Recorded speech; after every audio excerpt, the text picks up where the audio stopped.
Good morning, જય શ્રી કૃષ્ણ. કેમ છો બાળકો? આજના લેક્ચરની અંદર આપણે આગળ આપણા જી નીટના એમસીક્યુ તરફ વધશું. આઈ હોપ કે લાસ્ટ લેક્ચરમાં જે ચાલેલા એમસીક્યુ છે એનો સમગ્રપણે તમે અભ્યાસ કરી ચૂક્યા હશો અને જે એમસીક્યુ આપણે બાકી રાખ્યા હતા ને વચ્ચે વચ્ચે એ દરેક એમસીક્યુ તમારે જાતે સોલ્વ કરવાના છે. તો એ એમસીક્યુ સોલ્વ કરવામાં પણ આઈ હોપ કોઈને કંઈ પ્રોબ્લેમ આવ્યો હશે નહીં. જો તમને એ એમસીક્યુ ન પણ સમજાય તો તમે મારો ડાયરેક્ટ કોન્ટેક્ટ કરી શકો છો બેટા. ક્લિયર? સમજ પડી ગઈ? Let's start. આજે કઈ એમસીક્યુ સ્ટાર્ટ કરશું તો કે આજે આપણે એવા બીજા અગત્યના જે એમસીક્યુ છે એના તરફ આગળ વધીએ. તો આજનો એમસીક્યુ નંબર કેટલામો છે? તો કે 228 નંબરથી એક નવો કન્સેપ્ટ, નવો ટોપિક છે, એના આધારિત આપણે એમસીક્યુ ગણવાના છીએ. તો ઉપર રકમ સૌ કોઈને દેખાતી દેશે. એક થિયરિકલ એમસીક્યુથી સ્ટાર્ટ કરીએ છીએ બેટા, જે આજનો આપણો ટોપિક છે. ક્વેશ્ચન નંબર 228 શું કહે છે? જો તો બાળકો, વાયુરૂપ તટસ્થ પરમાણુમાંથી, ધારો કે મારી પાસે કોઈ વાયુરૂપ પરમાણુ X છે. કઈ અવસ્થામાં છે? વાયુરૂપ પરમાણુ. હવે તટસ્થ પરમાણુમાંથી એટલે કે આમાં પ્લસ કે માઇનસ કઈ છે નહીં. હવે એમાંથી હું ઇલેક્ટ્રોન દૂર કરું. શું દૂર કરું બેટા? ઇલેક્ટ્રોન દૂર કરું તો એ દૂર કરવા માટેની જરૂરી ઉર્જાને શું કહેવાય? ન્યૂનતમ ઉર્જાને શું કહેવાય? તો આપણે સૌ કોઈ ભણી ગયા છીએ, ડેલ્ટા IH કહેવાય. મતલબ આયનીકરણ એન્થાલ્પી કહેવાય ને. હા ના? તો ઓપ્શન સી માં તમે જોઈ શકો છો કે આયનીકરણ એન્થાલ્પી આપેલું છે. યસ ઓર નો? સમજ પડી ગઈ? ઓકે. હવે ત્યારબાદ 229 નંબર જુઓ બેટા, 229. એમસીક્યુ શું કહે છે?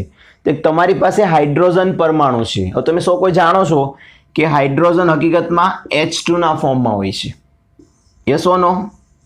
તો જ્યારે પણ એ હાઇડ્રોજન પરમાણુનું આયનીકરણ થાય બેટા, જે આનું આયનીકરણ થાય ત્યારે હાઇડ્રોજન પોતાની બાહ્યતમ કક્ષામાંથી શું કરે બેટા? ધારો કે H2 ના અણુ સ્વરૂપે હોય તો બંને એક એક ઇલેક્ટ્રોન ગુમાવી દે અને બનાવે 2 ટાઈમ H+. યસ ઓર નો? તો શું કહેવા માંગે? જો દો કે જ્યારે પણ હાઇડ્રોજન પરમાણુ આયનીકરણ પામે છે તો શું મળે છે? તો કે હાઇડ્રેટ આયન મળે છે. તો કે ના. કેમ? તો કે હાઇડ્રેટ આયનમાં હાઇડ્રોજન માઇનસ હોય બેટા, અહીંયા આપણને પ્લસ મળ્યો છે. બીજું હાઇડ્રોનિયમ આયન. હાઇડ્રોનિયમ આયનનો મતલબ થાય H3O+. યસ ઓર નો? પણ અહીંયા કઈ H3O+ જેવું છે નહીં. હા, H+ અને H3O+ લઈ શકો ખરા, પણ એ પાણીમાં હોય તો બેટા, જલીય હોય તો. અહીંયા નોર્મલ વાયુ સ્વરૂપે આવેલો તો એ પણ નહીં. હાઇડ્રોક્સિલ આયન એટલે કે OH- એ પણ દેખાતો નથી. પણ લાસ્ટ વન જુઓ બેટા, પ્રોટોન. અને તમે કહી પણ શકો ને બેટા કે હાઇડ્રોજન છે એ હાઇડ્રોજન જ્યારે પોતાના કેન્દ્રમાં ધન વીજભાર તરીકે એક પ્રોટોન ધરાવતો હોય અને બાહ્યતમ કક્ષામાં એક ઇલેક્ટ્રોન ધરાવતો હોય, એમાં જો આનું આયનીકરણ થઈ જાય, ઇલેક્ટ્રોન ગુમાવી બેઠે તો વધે માત્ર પ્રોટોન, જેને આપણે H+ તરીકે ગણી શકીએ છીએ. એટલે આઈ હોપ બધાને જવાબમાં સમજણ પડી ગઈ છે. Yes or no? ક્લિયર બાળકો? ચલો ત્યારબાદ જઈએ 230 નંબરના એમસીક્યુ તરફ. કેટલા નંબર? 230. આજે આપણો સેકન્ડ જીનીટ લેક્ચર છે અને આશા રાખીશ કે આના પછીના વીકમાં આપણા આ ચેપ્ટરના બધા જ એમસીક્યુ પૂર્ણ થઈ જાય. પણ ત્યાં સુધી તમારે કરવાનું શું રહેશે? તો કે જેટલા પણ એમસીક્યુ ચાલે છે એને લખો, વ્યવસ્થિત સમજો, અને જેટલા નથી મેં કરાવ્યા કે જે બહુ સરળ છે, એક જેવા બીજા અલગ અલગ દેખાય છે, તો એ બધાને સોલ્વ કરજો બેટા. કારણ જેટલી સેલ્ફ સ્ટડી વધારે કરશો એટલો વધારે તમારો ફાયદો રહેશે. ઓકે બેટા? ચલો 230 નંબર શું કહે છે? જો તો કે પ્રથમ, દ્વિતીય, તૃતીય. શું કીધું બેટા? પ્રથમ, દ્વિતીય અને તૃતીય આયનીકરણ એન્થાલ્પીના ક્રમ જણાવો. એટલે કે ડેલ્ટા IH1, ડેલ્ટા IH2 અને ડેલ્ટા IH3 માટે યોગ્ય ક્રમ બતાવો. થિયરી જો તમે ભણ્યા હોય તો તમને ખ્યાલ હશે જ બેટા કે હંમેશા કોઈ પણ તટસ્થ વાયુરૂપ પરમાણુમાંથી એક ઇલેક્ટ્રોન કાઢવો હોય તો એ ઘણા અંશે સરળ બનતું હોય છે. હા યા ના? પણ જ્યારે પણ એમાંથી દ્વિતીય ઇલેક્ટ્રોન કાઢવામાં આવે, મતલબ શું કહેવા માંગે છે સમજો કે કોઈ તટસ્થ પરમાણુમાંથી એક ઇલેક્ટ્રોન કાઢી X+ બનાવો તો એની ઉર્જા, અને પછી X+ માંથી X+2 બનાવો એની ઉર્જા, અને પછી X+2 માંથી X+3 બનાવો તો એની ઉર્જાનો ક્રમ આપવાનો છે. તો તમે અને હું બંને જાણીએ છીએ પ્રથમ ઇલેક્ટ્રોન સરળતાથી નીકળે, પણ પછી એમાંથી ને એમાંથી બીજો ઇલેક્ટ્રોન કાઢવું હોય તો એ કેન્દ્રની નજીકનો ઇલેક્ટ્રોન કાઢવા જઈ રહ્યા છે, તો ઉર્જા વધારે વપરાય. અને હજી એની અંદરનો ઇલેક્ટ્રોન દૂર કરવા માંગતા હોય એટલે કે ત્રીજો, તો એ હજી અંદરની કક્ષામાંથી જશે. પરિણામે ત્યાં આયનીકરણ એન્થાલ્પી વધુ ને વધુ વપરાઈ જાય છે. તો કહેવાનો અર્થ શું બેટા? કે દરેકની આયનીકરણ એન્થાલ્પીનો ક્રમ કંઈક આ પ્રમાણે હોવો જોઈએ કે પ્રથમ કરતા દ્વિતીય, દ્વિતીય કરતા તૃતીય. તો તમે અંદર જોઈ શકો છો ઓપ્શન બી માં કંઈક આવું લખ્યું છે, delta IH3 is greater than delta IH2 is greater than delta IH1. મેં આ રીતે બતાવ્યો છે, પણ તમે આ રીતે પણ બતાવી શકો કે ડેલ્ટા IH3 પહેલા, પછી 2, પછી 1. ઓકે બાળકો, સમજ પડી ગઈ? યસ ઓર નો? હા. હવે ઘણા બાળકો મને મેસેજ કરીને પૂછે છે કે સર નોટ કઈ રીતે બનાવવાની? બાળકો, તમારે નોટમાં સીધું સાદું કરવાનું શું હોય? પ્રશ્ન લખવાનો અને નીચે સીધા જવાબો લખવા મળવાના. થિયરિકલ આવતો હોય તો ડાયરેક્ટ જવાબ આવી જાય, કોઈ કારણ આવતું હોય તો લખો, કારણ કે તમારે કોઈને બતાવવા માટે નથી લખવાનું બેટા, તમારે પોતાને યાદ રાખવા માટે લખવાનું છે કે ભાઈ આનો જવાબ આ કઈ રીતે આવ્યો. તો તમે તમારી ભાષામાં ત્યાં લખી શકો છો જે મેં સમજાવ્યું છે તે પ્રમાણે. ક્લિયર? સમજ પડી યા ન પડી? તો તમારે દરેક MCQ ને વ્યવસ્થિત નોટની અંદર ઉતારતું જવાનું અને લખતા જવાના. આનો જવાબ આ છે, આનો જવાબ આ છે. નીચે ઓપ્શન લખવાની જરૂર નથી બાળકો, તમે ડાયરેક્ટ જવાબ લખી શકો છો અને એનું કારણ ત્યાં રજૂ કરી શકો છો. એક વાક્યમાં હોઈ શકે, ક્યારેક ડાયરેક્ટ જવાબ આવતો હોય, વાક્ય ન આવતું હોય. ક્લિયર? ચલો નેક્સ્ટ MCQ તરફ જઈએ. 231 શું કહે છે? ખાલી જગ્યાના આયનીકરણ એન્થાલ્પીના મૂલ્યો સૌથી નીચા હોય તો કયો સમૂહ છે કે જેની આયનીકરણ એન્થાલ્પીના મૂલ્યો ખૂબ જ નીચા છે? તો બાળકો, પહેલી બાબત એ કે સૌથી નીચા મૂલ્ય ક્યાં હોય, એટલે કે સૌથી ઓછામાં ઓછી આયનીકરણ એન્થાલ્પી ક્યાં આપવી પડે? તો જ્યાં કદ બહુ મોટા હોય. અને 1 થી 18 સમૂહમાં સૌથી મોટામાં મોટા કદ કોના? સમૂહ નંબર 1 ના. કારણ કે આ બાજુ કદ મોટા હોય અને પેલી સાઈડ જાય એટલે કદ નાના થતા જતા હોય છે. તો પેલી સાઈડ કદ નાના થતા જાય છે એમ આયનીકરણ એન્થાલ્પી તમારે ત્યાં વધારે આપવી પડે છે. યસ ઓર નો? તો અહીંયા કરશું શું? તો અહીંયા સીધી વસ્તુ કે જે વસ્તુ આ સાઈડ હશે, આ સાઈડ મતલબ સમૂહ નંબર 1 હશે, તો સમૂહ નંબર 1 ના કદ કેવા? મોટા. અને તેમની બાહ્યતમ કક્ષામાં ઇલેક્ટ્રોન પણ કેટલા હોય? 1 જ હોય. એટલે એને દૂર કરવા માટેની જે આયનીકરણ એન્થાલ્પી આપણે આપવી પડે છે એ ખૂબ જ ઓછામાં ઓછી આપવી પડે છે. ખ્યાલ આવી ગયો? તો આયનીકરણ એન્થાલ્પીનું મૂલ્ય ત્યાં નીચું છે એવું કહી શકાય છે. ચલો ત્યારબાદ આગળ વધીએ તો આ કેટલામાં હતો બેટા? 231 હતો. હવે બધાનું ધ્યાન 234 નંબરના MCQ પર, ખૂબ જ ઇમ્પોર્ટન્ટ છે. તો આઈ હોપ કે બધાનું ધ્યાન ત્યાં હોય. ઓકે, જો તો 234 શું કહે છે બાળકો? 2, 3, 4 એવું કહે છે કે કોઈ પરમાણુ A છે અને જ્યારે એમાંથી એને A+ બનાવી નાખવામાં આવે, મતલબ કે ઇલેક્ટ્રોન ગુમાવી નાખવામાં આવે, તો ત્યારે થતી ઉર્જા ધારો કે E1 છે. હવે તમને એવું કીધું કે આ જે A+ બન્યો એમાંથી A+2 બનાવવો છે, તો એ સમય લાગતી ઉર્જા E2 છે. તો આ બંને તત્વોની જે કઈ ઉર્જા E1 અને E2 આપેલ છે એના વચ્ચેનો સાચો સંબંધ શોધો. જો બાળકો કોઈ પણ વસ્તુનો સાચો સંબંધ શોધવો હોય તો તમારી પાસે કન્સેપ્ટ હોવો જોઈએ. ફોર એક્ઝામ્પલ, મને લાગે છે ત્યાં સુધી તમને આવા સમજાઈ ગયું છે, કારણ કે આની પહેલા જ મેં આવું એક સમીકરણ સમજાવ્યું કે વાયુરૂપ પરમાણુમાંથી જ્યારે A+ બને છે ત્યારે જે પ્રથમ આયનીકરણ એન્થાલ્પી લાગે છે એનર્જી એ, અને એમાંથી જ્યારે બીજો ઇલેક્ટ્રોન દૂર કરે છે ત્યારે લાગુ પડતી ઉર્જા E2 છે. તો કોની વધારે અને કોની ઓછી? ઓબ્વિયસલી શરૂઆતમાં આપેલી ઉર્જા ઓછી હોય અને પછી બીજો ઇલેક્ટ્રોન આપવા માટે જે ઉર્જા આપી હોય દૂર કરવા માટે એ ઉર્જા થોડી વધારે હોય, કારણ કે કેન્દ્રથી ઇલેક્ટ્રોન દૂર કરવાના હોય છે એ માટે. ક્લિયર? દરેકને સમજાય છે કે આપણે શું વાત કરી રહ્યા છીએ?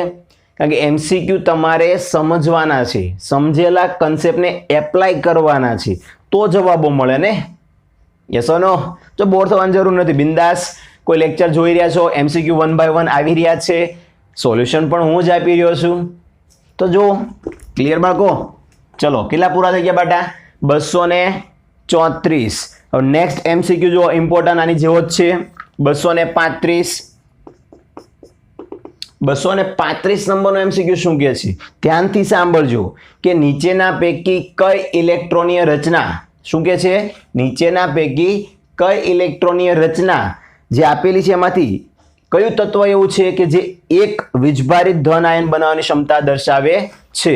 બાળકો જે 4 ઓપ્શન તમને આપેલા છે એ 4 ઓપ્શનમાં તમારે એ ચેક કરવાનું છે કે આમાંથી કોણ ઝડપથી તમને એક ધન વીજભારિત બનાવે. એક ધન વીજભારિતનો મતલબ શું થાય કે જેની માથે સરળતાથી +1 થઈ શકે, જેનામાંથી તમે એક ઇલેક્ટ્રોન સરળતાથી ગુમાવી શકો. તો હંમેશા યાદ રાખજો, કોઈ પણ તત્વની ઇલેક્ટ્રોનીય રચનામાં એ સરળતાથી ઇલેક્ટ્રોન ગુમાવી શકે છે યા નહીં, એના આધાર મેં તમને એક શ્રેણી આપી હતી આયનીકરણ એન્થાલ્પીની, જેમાં સૌથી લોએસ્ટ આવે S1, પછી આવે P1, પછી આવે S2, પછી આવે P2, પછી આવે P4, પછી આવે P3, પછી આવે P5, લાસ્ટ આવે P6. સૌથી ઓછામાં ઓછું સરળ અને તરત એક ઇલેક્ટ્રોન ગુમાવી એક ધન વીજભારિત તત્વ કયું હોઈ શકે? તો જેની ઇલેક્ટ્રોનીય રચનામાં આમાંથી કંઈક આવતું હોય એ હોઈ શકે. તો જો 4 ઇલેક્ટ્રોનીય રચનાઓ આપી છે બેટા, એમાં પહેલામાં આપ્યું છે 1s2, 2s2, 2p6, 3s2. 3s2 માંથી ઇલેક્ટ્રોન કાઢવા જાવ તો ઉર્જા કેવી આપવી પડે? અહીંયાની આપવી પડે, ત્રીજા લેવલની. એની પછી જુઓ બીમાં 1s2, 2s2, 2p6, 3s2, 3p1. 3p1 મતલબ આની કરતા આગળ, યસ ઓર નો બેટા? અને બાકીના 3 ઓપ્શન જોશો તો એમાં P2 અને P3 જ છે. તો મને ખ્યાલ છે ત્યાં સુધી સૌથી લોએસ્ટમાં લોએસ્ટ ઉર્જા ક્યાં આપવી પડી બેટા? P1 માં. ધેટ મીન્સ કે ઓપ્શન બી માં. એટલે સમજી ગયા છો કે એક ધન વીજભારિત બનાવવું હોય તો પહેલો ઇલેક્ટ્રોન સરળતાથી ક્યાં દૂર થાય છે? કે જે P2 ની ઇલેક્ટ્રોનીય કે P1 ની આપેલી છે એમાં જુઓ કે P1 માંથી જઈ શકે એમ છે. ક્લિયર બાળકો? જ્યાંથી સરળ ઇલેક્ટ્રોન પહેલા જઈ શકે એ ધન વીજભારિત હોય છે, ને ખબર કેમ પડે? કે આ સિરીઝના આધારે ખબર પડી શકે છે. ઓકે, સમજ પડી ગઈ યા ન પડી? ક્લિયર? ચલો નેક્સ્ટ MCQ. તો કે નેક્સ્ટ MCQ માં એવું કીધું છે 236 માં કે નીચેનામાંથી સૌથી ઓછી પ્રથમ આયનીકરણ એન્થાલ્પીની જરૂર ક્યાં પડશે? કેટલામાં છે? 236. તો આનો જવાબ પણ હું આના આધારે જ આપીશ કે ભાઈ સૌથી ઓછામાં ઓછી આયનીકરણ એન્થાલ્પીની જરૂર ક્યાં પડે? તો જેની કક્ષામાં S1 લખ્યું હોય તે, જે તત્વની ઇલેક્ટ્રોનીય રચનામાં S1 લખેલો હશે તે આવશે. આપેલું જ કોઈ? તો આપેલ 4 ઓપ્શન ચકાસશો તો ઓપ્શન એ માં જ 1s2, 2s2, 2p6, 3s1 આપેલો છે ને? તો જવાબ કયો હશે? એ. ખબર પડી ગઈ? ક્યાં આયનીકરણ એન્થાલ્પી સૌથી ઓછી આપવી પડશે?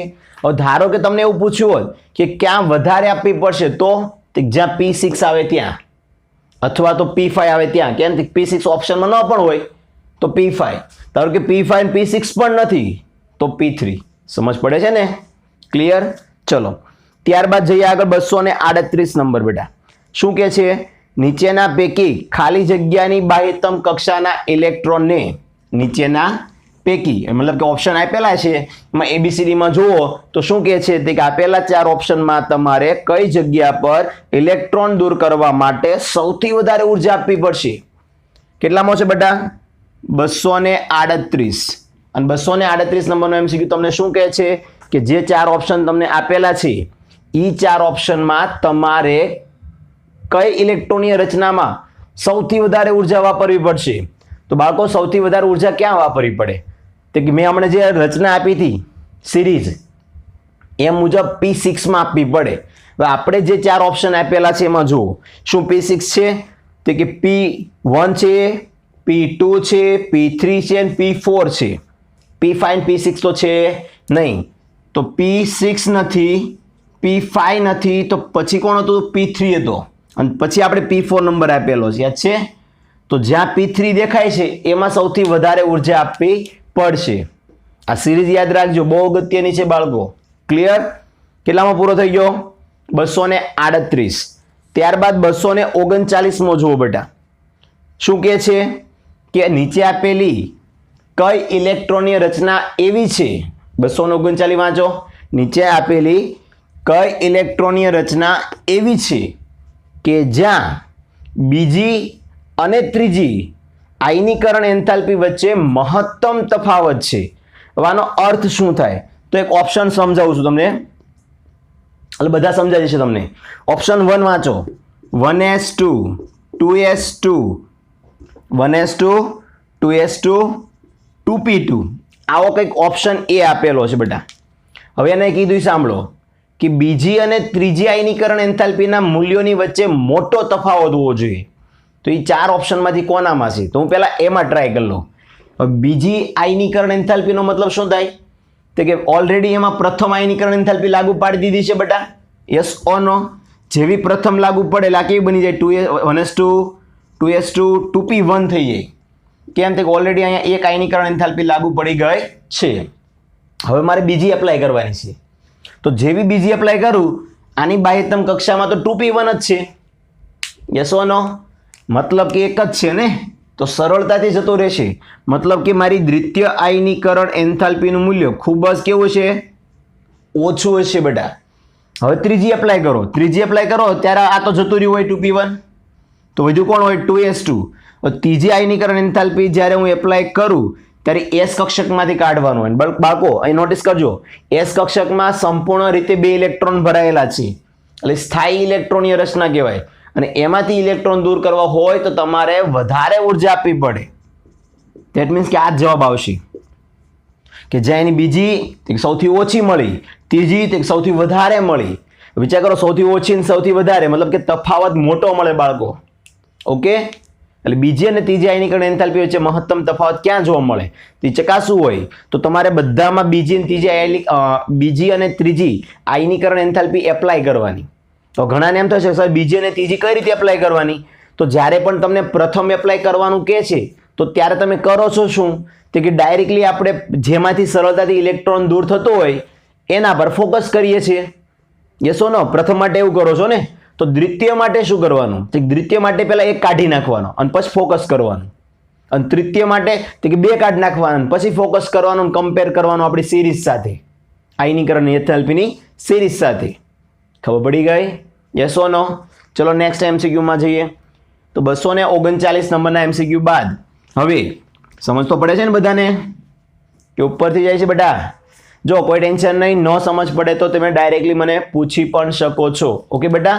ચલો ત્યારબાદ 244 નંબરનો એમસીક્યુ જુઓ. 244 શું કહે છે? તો કે નીચે આપેલી, જો વચ્ચે બહુ બધા સહેલા એમસીક્યુ આવે બેટા, તો વચ્ચેના એમસીક્યુમાં હું ટાઈમ બગાડવા માંગતો નથી. ઓકે, એટલે આપણે અગત્યના જે એમસીક્યુ છે કંઈક અલગ પ્રકારના છે એ જ હું અહીંયા હાઇલાઇટ કરાવડાવું છું. Okay, clear? ચલો નેક્સ્ટ 244. નીચેના પૈકી કઈ ઇલેક્ટ્રોનીય રચના મહત્તમ વિદ્યુતીય ધન તત્વ છે? વિદ્યુતીય ધન તત્વ છે, શબ્દ પકડજો. બીજું, કોની આયનીકરણ એન્થાલ્પી સૌથી ઓછી છે?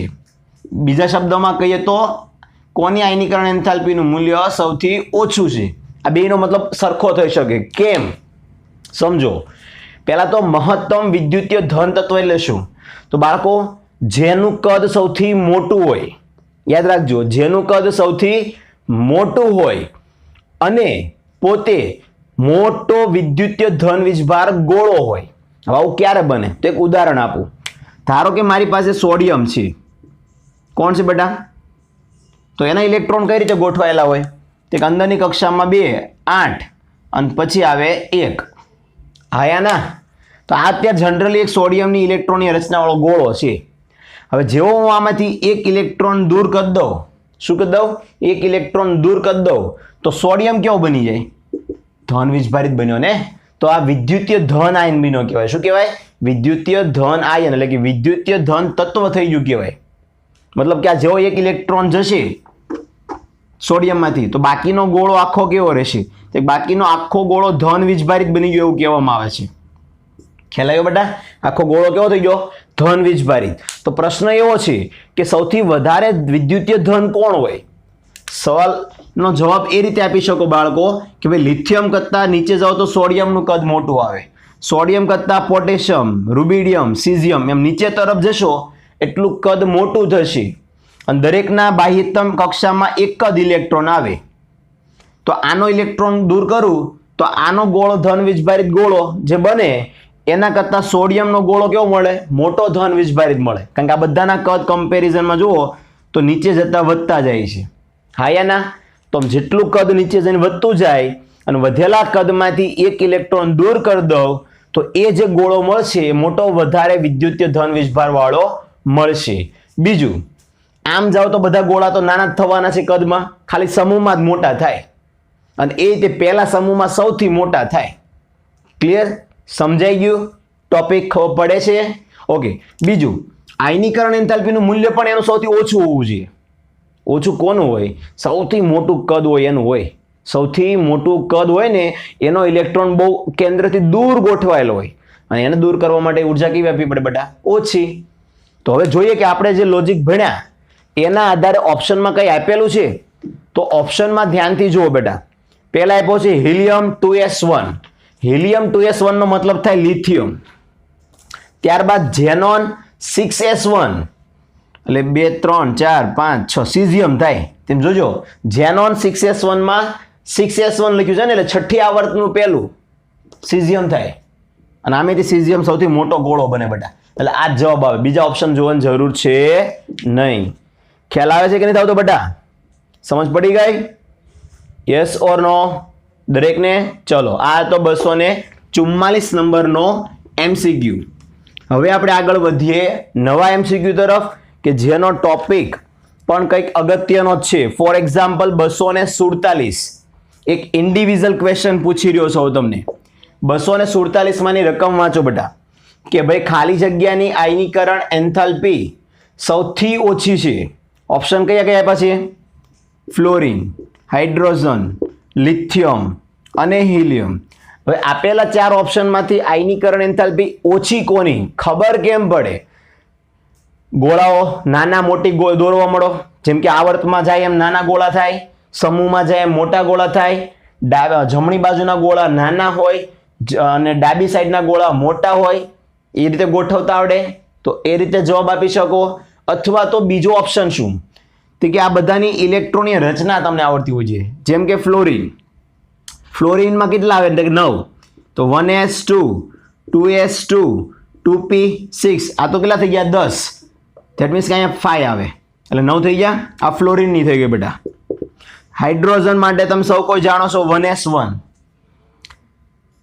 લિથિયમ માટે તમે જાણો છો કે અહીંયા આવે હિલિયમ અને પછી આવે 2s1 અને હિલિયમની તમે જાણો જ છો શું આવે? 1s2. તો મને કેમ ખબર પડે કે આપેલા 4 માંથી સૌથી ઓછી માંગી છે ને બેટા? હા, એના ઓછી આયનીકરણ એન્થાલ્પી કોની? તો મને એટલી ખબર છે કે જેની બાહ્યતમ કક્ષામાં S1 હશે એ સૌથી ઓછામાં ઓછી આપવી પડે. S1 તો છે કોઈ? તો ફ્લોરિનમાં તો નથી, હાઇડ્રોજનમાં છે, લિથિયમમાં S1 છે, હિલિયમમાં તો નથી. તો હવે સવાલ એ છે હાઇડ્રોજન અને લિથિયમમાં કોણ? તે જેનું કદ મોટું તે. અને તમે જાણો છો હાઇડ્રોજન કરતા લિથિયમનું કદ કેવું આવે? મોટું. હલીનાકી યાદ છે ને સમૂહની પોયમ? તો હાઇડ્રોજન ઉપર આવે અને નીચે કોણ આવે? લિથિયમ. લિથિયમનું કદ કેવું? મોટું. પરિણામે એની આયનીકરણ એન્થાલ્પી કેવી? સૌથી ઓછી ગણવામાં આવશે. જવાબ સેટિસ્ફાઈડ થઈ ગયો? Yes, clear? ચલો હવે ત્યારબાદ આગળ વધીએ તો કોણ છે? તો 250 નંબરનો MCQ જુઓ બાળકો. કેટલા નંબરનો? 250 નંબરના MCQ તરફ આગળ વધો. તો 250 નંબરના MCQમાં તમને શું કીધું છે કે આયનીકરણ એન્થાલ્પીના સંદર્ભમાં કઈ જોડ યોગ્ય છે? 250 કોણ કોણ છે? તો કે એક યુરેનિયમ છે, એક પોટેશિયમ છે, એક સીઝિયમ છે અને આ ત્રણની વચ્ચે બોરોને લખ્યો છે ને? હા. તો આ બધાની વચ્ચે તમારે સાચો સંબંધ શોધવાનો છે. પહેલા તો આયનીકરણ એન્થાલ્પી માટે સૌ કોઈનો સાચો સંબંધ શોધવો હોય તો કોણ વધારે અને કોણ ઓછું એ સમજી લો. પહેલા તો બેટા આ યુરેનિયમ છે એટલે ડી વિભાગમાં આવશે. ક્યાં આવશે? F વિભાગમાં, નીચે આવશે તળિયે. અને ધ્યાનથી સમજજો પહેલા મારી વાતની. ધારો કે હું એમ કહું કે અહીંયા S અને P છે. સૌથી બાહ્યતમ કક્ષા કોની કહેવાય? મુખ્ય સમૂહની S અને P. અને જ્યારે પણ ડી ભરવાનો આવે ત્યારે એની અંદરની કક્ષકમાં આપણે ડી ભરતા હોઈએ છીએ. પણ જ્યારે F ના ભરવાના હોય ત્યારે એની અંદરની કક્ષામાં આપણે F ભરીએ છીએ. ધ્યાનથી સાંભળજો બાળકો. તો ઇલેક્ટ્રોન સૌથી બહાર કોના છે? તો કે S અને P ના. પછી અંદર કોના આવે? તો કે D ના. પછી અંદર કોના આવે? તો કે F ના. તો જેટલો વધારે કેન્દ્રની નજીકનો તત્વ તમે લઈને આવશો તો તમે જ મને કહો કેન્દ્રની નજીક વધારે જે તત્વ આવતું હોય એને દૂર કરવા માટે એના ઇલેક્ટ્રોનને દૂર કરવા માટે ઉર્જા કેવી આપવી પડે? સૌથી વધારે આપવી પડે. તો જે એફ વિભાગનું તત્વ છે, કયા વિભાગનું? એફ વિભાગનું જે યુરેનિયમ તત્વ આપેલું છે રેડિયો સક્રિય, એની આયનીકરણ એન્થાલ્પી કેવી થાય? સૌથી વધારે થાય. એટલે હું વિચાર્યા કર્યા વિના પહેલા મૂકી દઈશ યુ. હા ના? બીજું, આ બંને તો એક જ સમૂહને જ લગતા, યાદ કરો. Lithium, sodium, potassium, rubidium, caesium, અને સમમાં ઉપરથી નીચે તરફ જાઓ એમ આયનીકરણ એન્થાલ્પીનું મૂલ્ય ઘટે છે, કારણ કે મોટા કદ આવે ને. તો સૌથી ઓછામાં ઓછું કોનું? તો કે સીઝિયમનું. તો અહીંયા મૂકીશું સીઝિયમ. પછી એના કરતાં વધારે કોણ? તો કે પોટેશિયમ. એના કરતાં વધારે કોણ? યુરેનિયમ. સમજ પડી યા ન પડી? હંમેશા જ રાખવાનું ડી અને એફ ના તત્વો કેન્દ્રની નજીક હોય, એમાંથી એફ સૌથી વધારે નજીક આવતું હોય. ઇલેક્ટ્રોન ભરતી વખતે એસ કક્ષક નજીક ગણાય, SPDF. પણ જ્યારે દૂર કરવાના આવે ત્યારે યાદ રાખજો એફ કક્ષક સૌથી અંદરની કક્ષક છે. દૂર કરવામાં પણ કક્ષકમાં ઇલેક્ટ્રોન કોના દૂર થાય? પહેલા તો એસ અને પી ના થાય, પછી ડી ના થાય, છેલ્લે એફ ના થાય. તો અંદરની કક્ષાના ઇલેક્ટ્રોન કાઢવા માટે ઉર્જા વધારે જાય. માટે પહેલા આવશે યુરેનિયમ, ત્યારબાદ આ બેનો સંબંધ તો તમે જાણો છો. તો જવાબ આવશે UKCS. જુઓ તો પહેલા જ ઓપ્શનમાં આપ્યું છે ને UK સીઝિયમ. યસ ઓર નો? કેટલા MCQ પૂરા થઈ ગયા બાળકો? તો અહીંયા આપણે કુલ 250 MCQ સુધી આજના લેક્ચરમાં રાખીએ છીએ. અને આઈ હોપ કે દરેક બાળક ઘરે બેઠા બેઠા દરેક MCQ ની તૈયારી કરતો હશે. અને જો કોઈ પણ પ્રકારના MCQ માં તમને ડાઉટ લાગે, કોઈ પણ કન્સેપ્ટ તમને સમજાતો નથી, તો બેફિકર તમે ડાયરેક્ટલી મારો કોન્ટેક્ટ કરી શકો છો. ઓકે બાળકો? અને બીજી બાબત થોડી ડિસ્કસ કરી લઈએ. અત્યાર સુધીના જેટલા પણ આપણે જી નીટના લેક્ચરો લીધા, ચેપ્ટર નંબર 3 ના, એમાં કેટલા ટોપિકો આવી ગયા?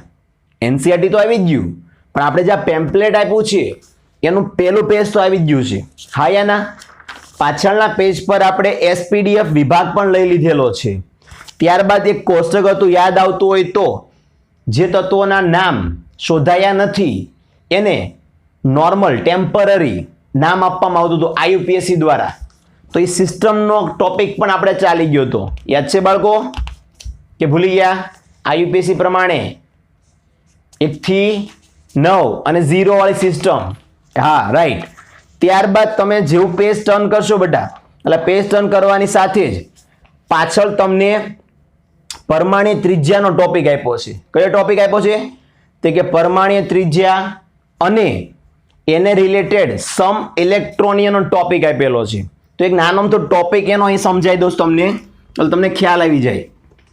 નોટ કરવાની જરૂર નથી, પણ મોટા ભાગે આપણે એવા MCQ જોયા છે કે જ્યાં કદ પૂછતા હોય છે કે કદનો ક્રમ કેવો હોય. તો હંમેશા યાદ રાખજો, આ જે x રહ્યો, આઈની ત્રિજ્યા અથવા તો કોનું કદ નાનું, કોનું કદ મોટું, આવા ટોપિકો આવતા હોય છે. અને એમાં કન્ફ્યુઝન તમે આઈ થિંક થાવ છો. તો કન્ફ્યુઝ થવાની જરૂર નથી બેટા. પહેલા તો એવા ઓપ્શન આવે છે કે જેમાં ABCD ચારે ચારની અંદર ઇલેક્ટ્રોનની સંખ્યા સમાન હોય. કોઈ પણ પ્રશ્ન આપ્યો હોય તો એ પ્રશ્નમાં રહેલા ચારે ચાર ઓપ્શનના તત્વો જે કંઈ આયનો સ્વરૂપે છે એ બધાના ઇલેક્ટ્રોન સમાન હોય. શું હોય? સમાન. તો એને સમ ઇલેક્ટ્રોનીય કહેવાય. ધારો કે x છે તો બીજું x પ્લસ હોય, બીજું x+2 સમથિંગ છે, ત્રીજું x+3 છે. તો આ ચાર ઓપ્શન આપેલા છે. તો ચારમાંથી કોનું કદ નાનું અને કોનું કદ મોટું? તો યાદ રાખજો કે જેની અંદર ઇલેક્ટ્રોન સંખ્યા સમાન છે, ઇલેક્ટ્રોનીય સંખ્યા સમાન છે, ત્યાં જેટલો ધન વીજભાર વધારે મોટો હશે એટલું કદ નાનું થાય. એટલે +3 નું કદ સૌથી નાનું થયું, એનાથી મોટું +2, એનાથી મોટું +1, અને એનાથી મોટો કોણ? તે કે મૂળ જનક પરમાણુ, જેમાંથી આ બધા ધન આયનો બન્યા છે. ક્લિયર? હવે ઘણીવાર એવું થાય, આ તો આપ્યા જ હોય, સાથે સાથે ઋણ આયનો આપેલા હોય. તો યાદ રાખજો બાળકો, ઋણ આયનોમાં જેટલા વધારે ઋણ આયન બનતા જશે એટલા કદ એમના મોટા થતા જશે, એટલા એમના કદ મોટા થતા જશે. આ વાત થઈ ગઈ સમ ઇલેક્ટ્રોનની. કોની વાત થઈ ગઈ? સમ ઇલેક્ટ્રોનની, કે કદ ક્યારે મોટા ને ક્યારે નાના લેવાના જ્યારે ઇલેક્ટ્રોન સંખ્યા સમાન હોય ત્યારે. નોટ કરતા રહેજો. બીજું, હવે ધારો કે કોઈ ધન આયન ઋણ આયન છે જ નહીં, તો સીધો લોજિક, આવર્તમાં જેમ તમે આગળ જશો એમ એનું કદ નાનું ગણાય, આ બાજુના તત્વનું કદ નાનું ગણાય, અને આ સાઈડ હંમેશા કેવું હોય? મોટા કદવાળા તત્વ જોવા મળશે આવર્તમાં. એ જ રીતે જ્યારે હું સમૂહની વાત કરું તો સમૂહમાં હંમેશા શું થાય? જેમ જેમ નીચેની તરફ તમે જશો એમ એમ મોટા કદ જોવા મળશે. કેવા કદ જોવા મળે? મોટા. તો જ્યારે કોઈ એક જ આવર્તના તત્વો આપેલા હોય ઓપ્શનમાં, તો કોનું કદ નાનું અને કોનું કદ મોટું એનો જવાબ તમને આવડતો હોવો જોઈએ. બીજું, કોઈ એક જ સમૂહના તત્વો આપેલા હોય તો કોનું કદ નાનું અને કોનું કદ મોટું એ પણ તમને ખબર હોવી જોઈએ. પણ પ્રશ્ન ત્રીજો એક આવે કે બધું મિક્સઅપ આપ્યું છે, આવર્ત સમૂહના બધા સાથે આપ્યા છે, તો શું કરવાનું? તો પહેલા હંમેશા જે આવર્તમાં આપેલા છે, જુઓ તો 4 ઓપ્શનમાંથી કોઈ પણ 2 તત્વ આવે છે જે આવર્તના છે, તો પહેલા એ બેની કમ્પેરિઝન કરી નાખો. સમજ પડે છે? કે ધારો કે કોઈ x અને y એ 2 તત્વ 4 ઓપ્શનમાં છે, તો એ બેનો સંબંધ પહેલા મેળવી લો. તમે જાણો છો કે આમ જતા કદ ઘટેલ x એ y કરતા મોટો છે. પછી y ની નીચેનો કોઈ તત્વ z આપેલો છે, 4 ઓપ્શન આપ્યા હોય એમાં કોઈ સમૂહનું હોય કોઈ આવર્તનું તત્વ હોય, તો z નો સંબંધ શું? તો ખાસ યાદ રાખજો બેટા, આમ કદ મોટા આના કોની કમ્પેરમાં? y ની કમ્પેરમાં. પણ આ x એ તમારી ઉપરની આવર્તમાં છે, z એ તમારી નીચેની આવર્તમાં છે, અને આની આવર્તના તત્વો કરતા નીચેની આવર્તના કોઈ પણ તત્વો હોય, પછી ભલે ખૂણાનું હોય, કદ એનું મોટું ગણાય બેટા, કારણ કે એમાં ઇલેક્ટ્રોન સંખ્યા વધારે હોય, તો જે નીચેની આવર્તમાં ગયેલું હોય છે. આઈ હોપ કે આજના લેક્ચરની અંદર જેટલું પણ મેં તમને કીધું એ દરેક બાબતને તમે નોંધ કરશો, ધ્યાનથી સમજશો, અને છતાં પણ ન સમજાય તો મારો કોન્ટેક્ટ કરશો. ક્લિયર? પણ જે કાંઈ ટોપિક કીધા, જે કાંઈ એમસીક્યુ ચાલ્યા, એ બધાનો 285 એમસીક્યુનો અભ્યાસ સ્ટાર્ટ કરી દેજો બાળકો. ક્લિયર? ચલો, થેન્ક યુ. જય શ્રી કૃષ્ણ.